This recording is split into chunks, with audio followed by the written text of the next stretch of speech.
এসো হে বৈশাখ এসো এসো, তাপস নিঃশ্বাস বাড়িয়ে মৌসুরে দাও উড়াইয়ে, বছরের আবর্জনা দূর হয়ে যাক যাক যাক, এসো এসো। আবারও সবাইকে জানাই নতুন বছরের শুভেচ্ছা। একটু আগে যে গানটি গেলাম এটি আমাদের বিশ্বকবি রবীন্দ্রনাথ ঠাকুরের কালজয়ী একটি গান। এখানে কবি বলেছেন যে বছরের সকল আবর্জনা যেন মুছে যাক।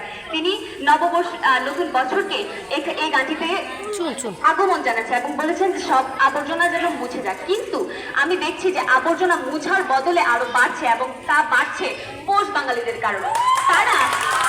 তারা দেখা যায় যে তাদের এত ভাব, তাদের মেকআপ, তাদের ঘাম টিস্যু দিয়ে মুছে যেখানে সেখানে ফেলে দেয়। তাদের জন্য আমি বলছি যে কবির কথা রক্ষা করার জন্য তোমরা দয়া করে তোমাদের এই ঘামে মোছা টিস্যু যেখানে সেখানে না ফেলে ডাস্টবিনে ফেলো অথবা খেয়ে ফেলো।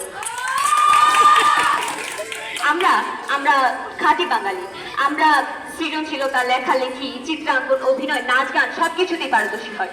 একটু আগে পৌষ বাঙালির তৃতীয় বক্তা বলে গিয়েছেন যে তোমরা বাংলা সংস্কৃতিকে রক্ষা করার চেয়ে এটাকে অ্যাস্থেটিক করার চেষ্টা করো। এখন শুনেন, অ্যাস্থেটিক মানে কি? অ্যাস্থেটিক মানে হচ্ছে নান্দনিকতা। আমাদের সংস্কৃতি কি যথেষ্ট নান্দনিক নয়? তারা কি এই দ্বারা বোঝাতে চাচ্ছেন না যে আমাদের সংস্কৃতি নান্দনিক নয়, একে আর উপরের পর্যায়ে নিয়ে যেতে হবে?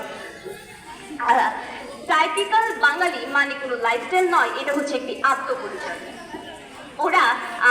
আমরা যখন কোনো দুঃখের গান শুনি তখন আমরা দুঃখবাচক কোনো শব্দ বলে সেটা প্রকাশ করি, কিন্তু তারা কি বলে? দুঃখের কোনো একটা গান শুনলে বলে কি, ও মাই গড ইটস কিউট।